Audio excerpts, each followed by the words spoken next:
Only villains would work with me. You want out of the game? Forget about it. Turns out, I slipped up a little. Left your picture with some Marechaussee Phantom officers. Easy mistake to make. Now they've listed you as an accomplice and drawn up an arrest warrant. So I suggest you put any thoughts of running away to rest. If you get caught by the guards for being in the synth business, you ain't ever seeing the light of day again.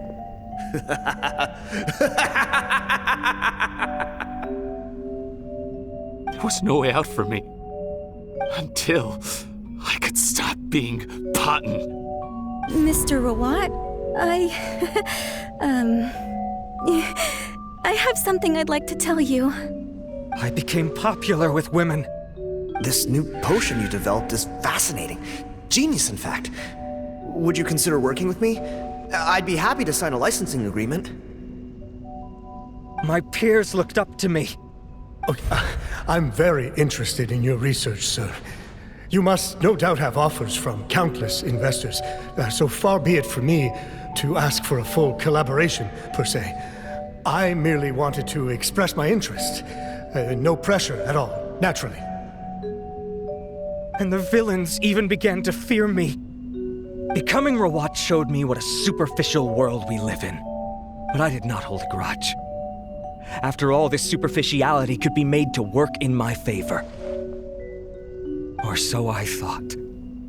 But alas, the world seemed bent on finding a reason to make me despise it. Mother, I'm back. How are you doing? Who are you? I bought the best medicine Mora could buy, but nothing would cure her illness. In the end, I hoped she'd at least be able to see her son one last time before she passed, but when everyone else rejected me, the only person who cared about me was my mother. Then, when I became a rising star in the Fontaine Research Institute, I was unrecognizable to her. I have to let her see me again. Even if it means donning my own wretched, ugly face. Well, is that enough explaining for you? Now do you understand? Let me inside already! Have you ever considered if you'll even be able to look your mother in the eyes after what you've done? You found a way to completely change your identity. You could easily have escaped from them. But no, you chose to keep working with them. Why would I want to give up on such a lucrative business? The profits were dozens of times that of the synth business, and it was all above board.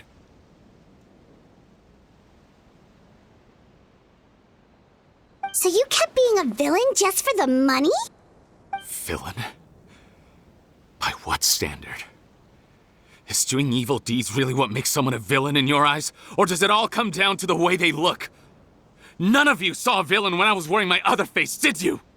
You have no right to judge me! You're all just fake people living in a hypocritical world! I regret nothing! My mother would understand! You're a villain to the core! But especially that tongue!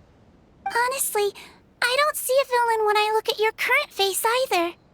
Don't humor me. You don't seem surprised by my confession in the least.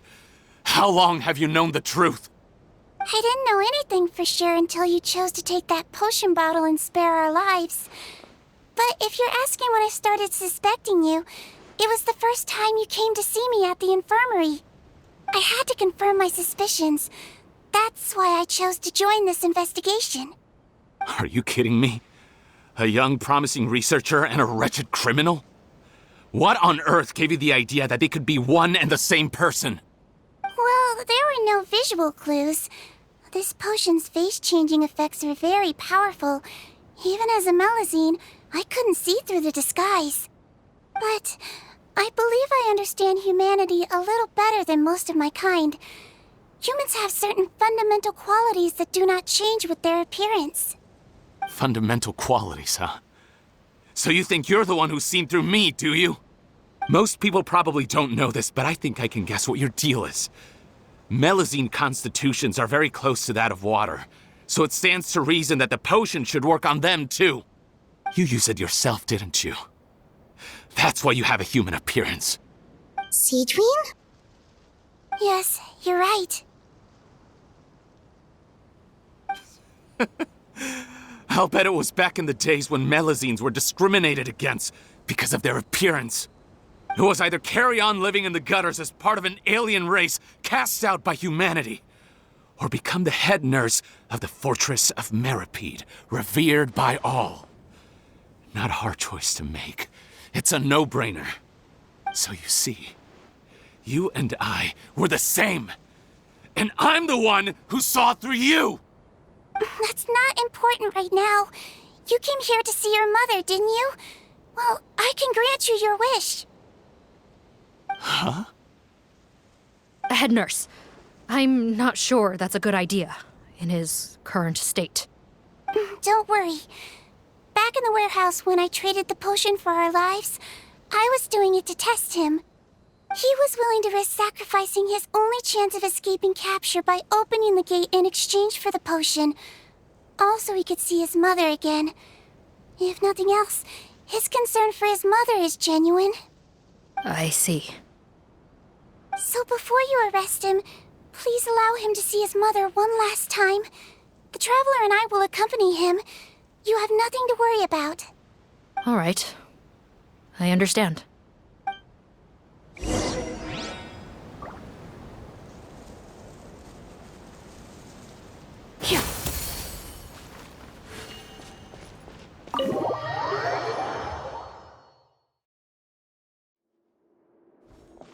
Mom?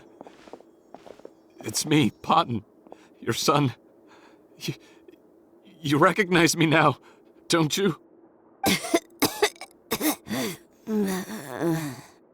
Mom, what's wrong?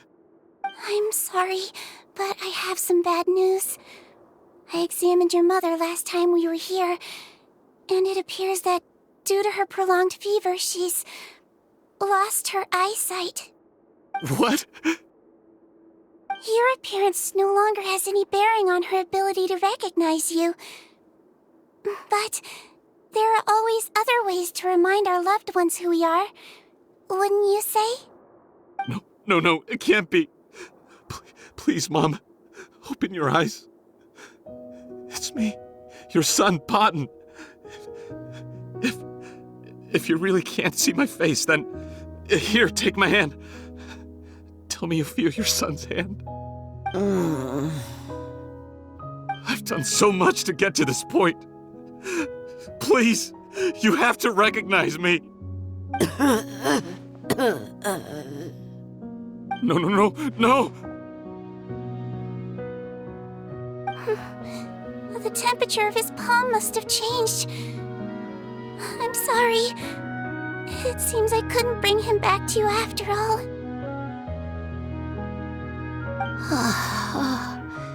It's you. Thank you. Oh, of course. Mom, why will you answer her and not me? Why? No more questions, Potton. She's gone. Mom?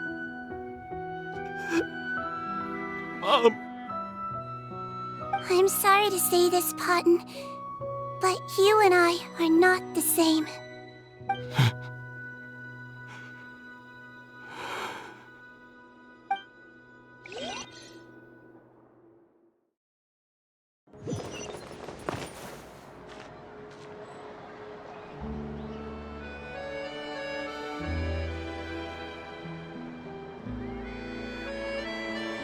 Yeah!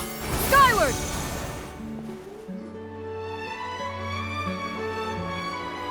The wait is over, everyone! The sale of our new skincare product, Romaritime Essence, will now begin. Another skincare promotion! And it's selling as fast as last time. Wonder what people would think if they knew what was in the last batch. Oh, Siegewinne's here too! Hey, Siegewinne! Oh, Traveler, Paimon, hello! I hope you two got a good rest yesterday after all your hard work. Of course! Nurse's orders, right? Anyway, are you here to take notes for your next article? Actually, I'm mostly here to help Officer Morgan wrap up yesterday's case. Ah, that reminds Paimon. That stuff sold like crazy, didn't it? Is it gonna cause huge problems? Nope, there's nothing to worry about. Unless modified, Butterfly Dew is an excellent skincare product that's completely safe to use. Besides, officers have already retrieved all Butterfly Dew purchased on the market. Now it's just a matter of disposal. After consulting Monsieur Nervulette, I came up with a way to neutralize any harmful effects, so it'll evaporate naturally without polluting water or soil. Wow, it's Siegewinne to the rescue again! Thank you for serving as our consultant, head nurse. All the butterfly dew we recovered has been disposed of, according to your instructions. Great! Good job, everyone! Also, you mentioned you wanted a copy of Rawat's interrogation records. Well, technically, Potten's records. Anyway, I have them with me. Here. After he saw his mother for the last time, it was like all his mental defenses came crashing down.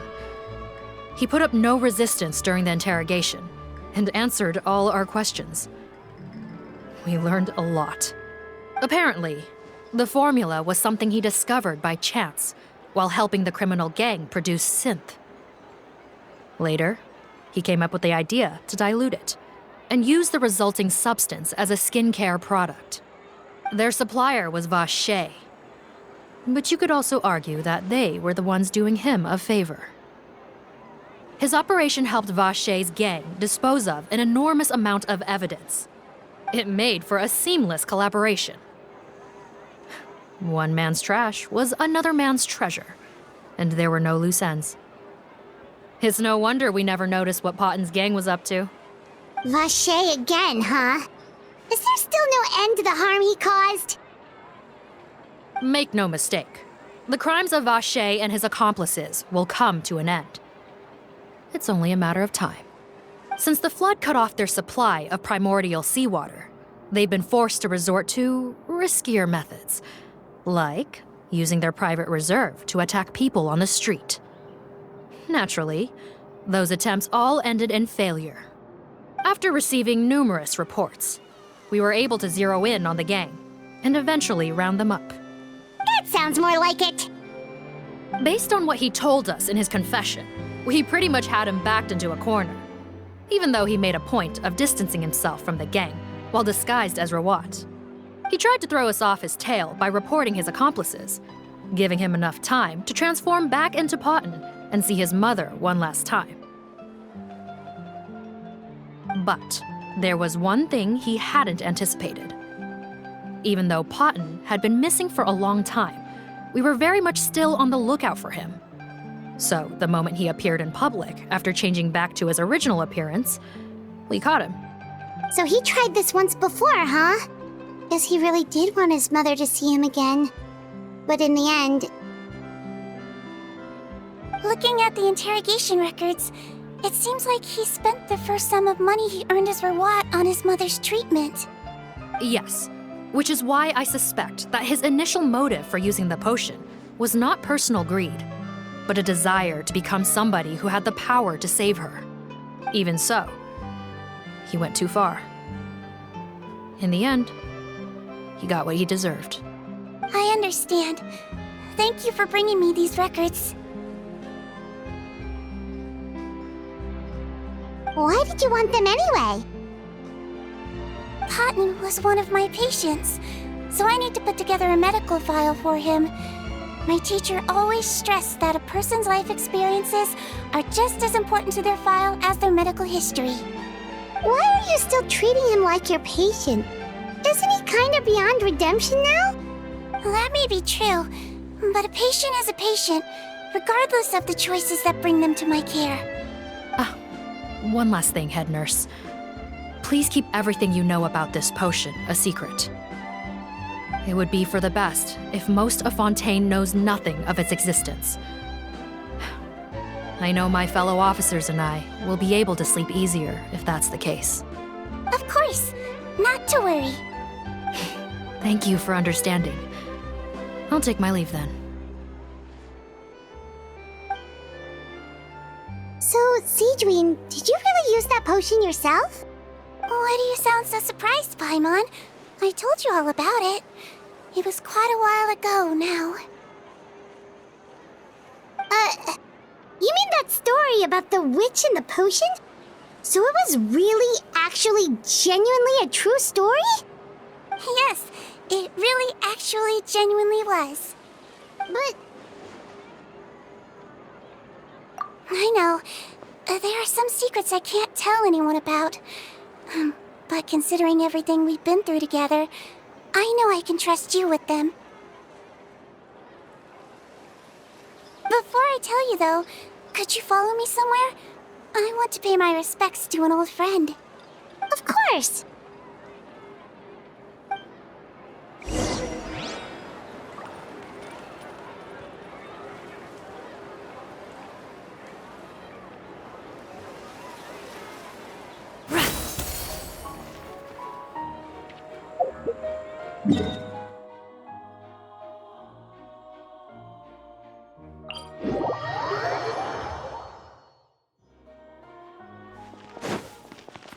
Yeah! Skyward! Scatter!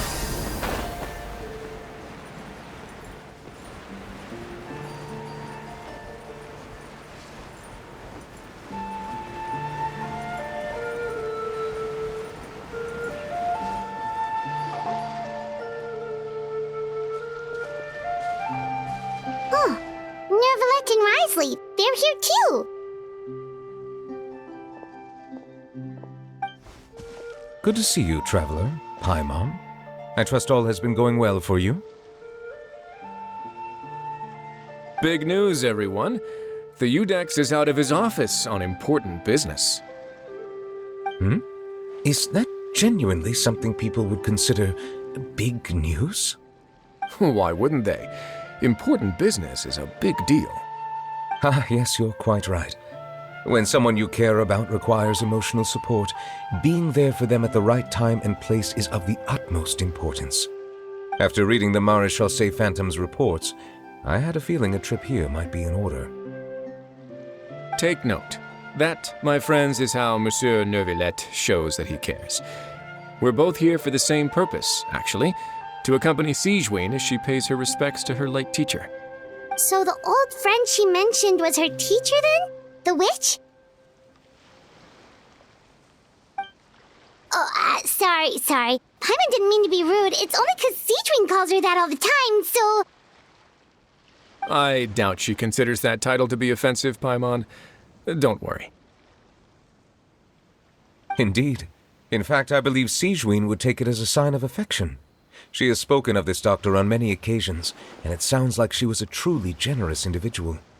In those days, many people harbored prejudices against Melusines. She was the only teacher willing to take Siegewinne on as a student. Wow. It's really nice of you two to be here for Siegewinne. Guess you guys really look out for your younger colleagues, huh? Younger colleague? Well, that might be true for the Udex, but I'm not sure I can say the same. Siegewinne served a sentence in the fortress of Meripede hundreds of years ago, and after she did her time, she decided to stick around. She's been an integral part of our administration ever since. Strictly speaking, the head nurse has been around longer than most people in the fortress, myself included. Pretty sure that makes me the younger colleague. She served a sentence? Yes. Long before I became Udex, there was an ancient law in Fontaine that prohibited any attempt to transform another species into a human.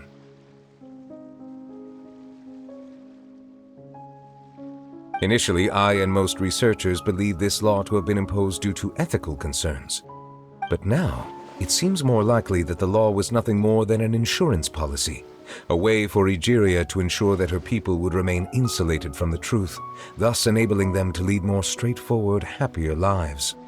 Ignorance is bliss, as they say. Siegewinne had her reasons for choosing to obtain a human form, but the act was nonetheless in clear violation of the law. Could you tell us a little bit more about what happened back then? Certainly. Siegewinne does not object to her close friends learning about her history. In fact, I first learned of it myself because she confessed the truth to me of her own volition.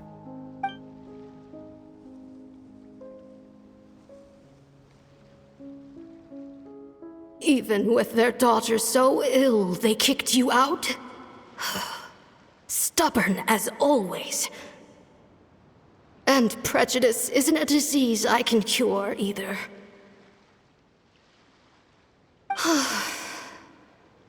Shame that I don't have the energy to get over there. You're laughable, you old witch. You want to save everyone in Fontaine, but you can't even save the patient before you. Master, what are you... I discovered a strange disease, one I suspect that every Fontainian suffers from. But without witnesses or proof, no one will believe me. I had no choice but to experiment on myself to find a cure, but I hit a wall. And as you can see, it took a wretched toll on me. Then I'll find a cure for you, and then you can go cure her. There's no need. I am beyond saving now. There's nothing you can do. But, Master... As I said before, a doctor's duty is to treat whatever ailments they can. I know, but they don't trust me at all.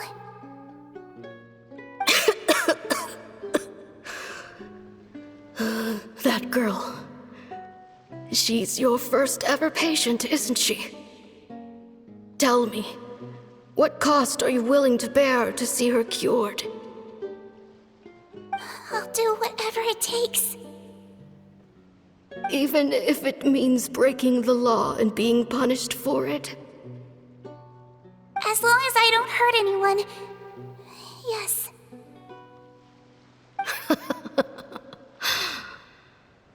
Spoken like a true student of mine.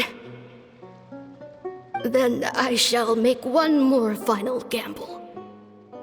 And see my experiment through to its end. Leave me for now, and come back in 2 hours. If I am able to work this miracle, then I will have found a way to save all Fontainians, and I shall be able to help you treat that girl. If not, then it means there is one more disease in this world that I cannot treat. In that case, do not come looking for me. I will leave you a parting gift. An accidental discovery happened upon through my study of this strange disease. It has little use, but it will at least help you cure this one patient you can reach.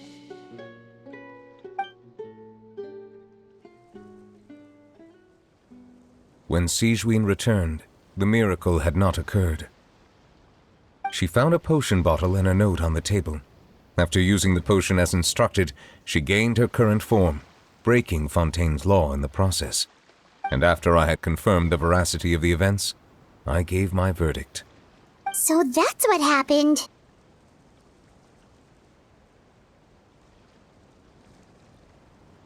I fear Siegewinne only understood the full story after the truth about the dissolution of Fontainians was uncovered.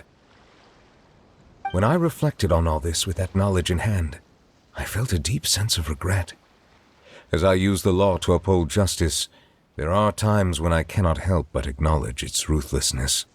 After the final details of the events surrounding Siegewinne's transformation came to light, I checked several sources and, thankfully, the legal code does not require Siegewinne to shoulder any additional punishment. Wonder how she feels about all this. Since she invited you here, I imagine she intends to speak of these matters with you, no?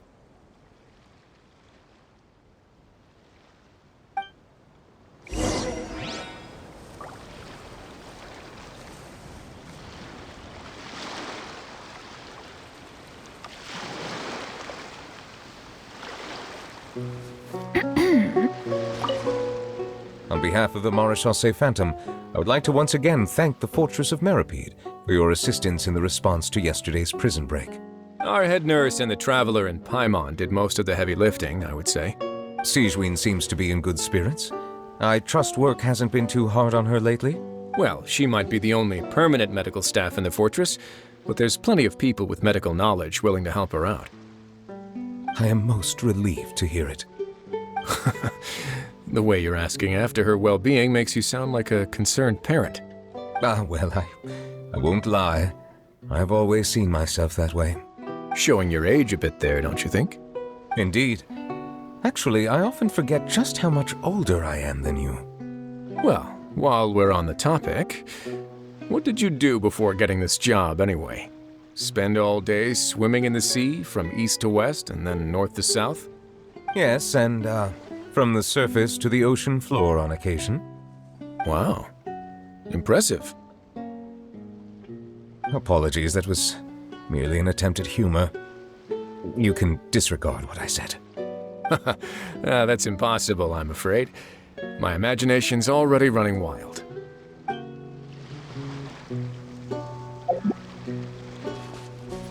Yeah!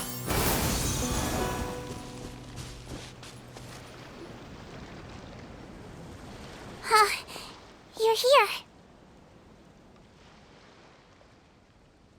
The old friend I mentioned was my teacher. When she passed, her body was nowhere to be found. All that's left of her is an empty tomb.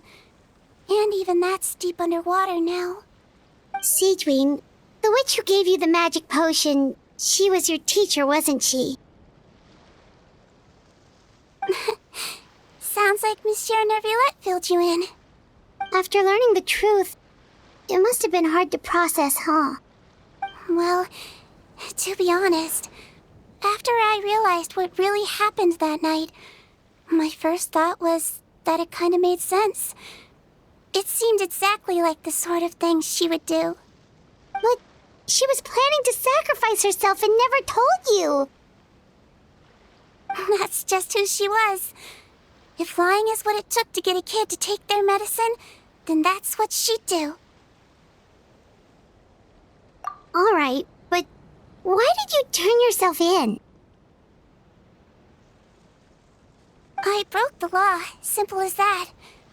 My teacher made her choice, and I made mine. True. It's just the way Potton framed it when he was asking you all those questions, it made Paimon really mad. You're not like him at all, and everything Nervillette said confirms that. And yet, you were still convicted and thrown in prison. It just feels so unfair. Unfair? I happen to think just the opposite. If I hadn't served that time, I'm not sure I would have been able to stay strong when he was questioning me. What makes you say that? I knew you'd be curious. Let me tell you a story.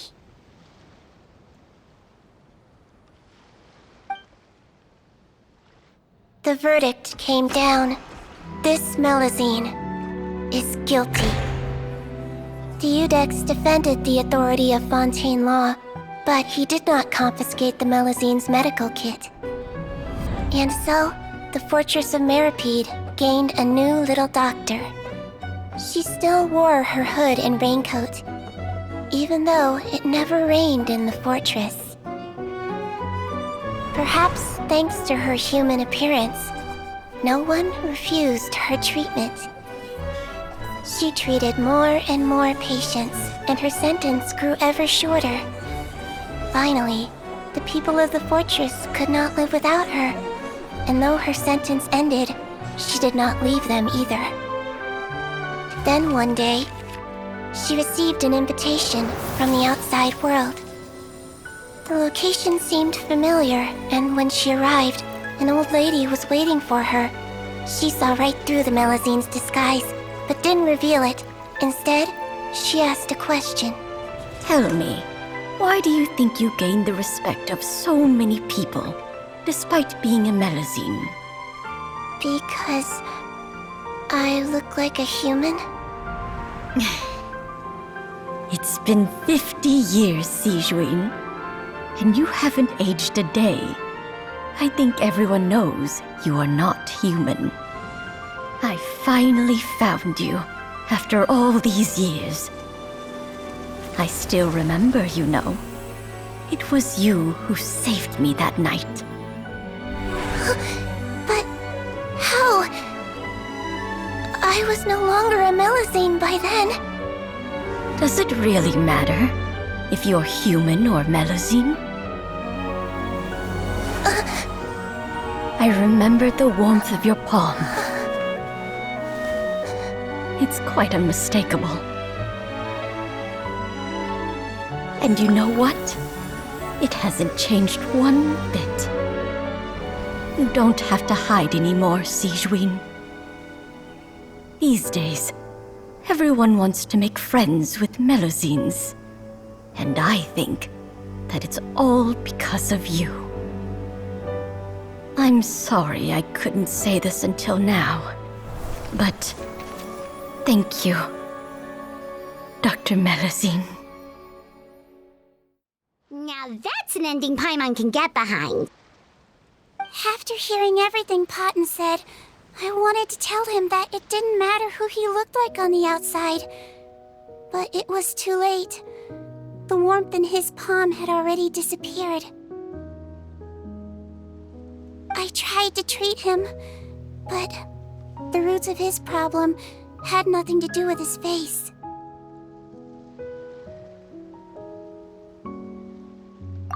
I understand. Thanks, you two. I appreciate you being here for me while I talk this through. Oh, it's nothing. Our pleasure. Oh, there's one more reason I invited you here. It's about time I finally give you what I promised. In order to restore the appearances of the face-swapping victims, the Marechaussee Phantom gave me special permission to make a few bottles of that potion. And I made one extra just for you two. We don't need it though. Shouldn't we destroy it? Well, even if you chose to destroy it, I still thought I should give it to you first. You two did so much for me. How could I break my promise? Well, fair enough, but anyway, Paimon's definitely not interested in this stuff anymore. Still, if this is the very last bottle in all of Teyvat, getting rid of it would feel like kind of a waste. Maybe we can give it a special meaning somehow. Oh, Paimon's got it! Melusine physiology wasn't affected by the Great Flood, right? So that means the potion should have a permanent effect on you. In that case, what do you say, Siegewinne? Ever thought about transforming back to the way you used to look? After all, from a Melusine point of view, Paimon bets Melusines look the cutest of all! Paimon, after everything, do you really think it matters whether I'm Melusine or a human? Well... What was Paimon thinking? You made up your mind a long time ago! Yeah, let's just destroy this thing. Leave it to me.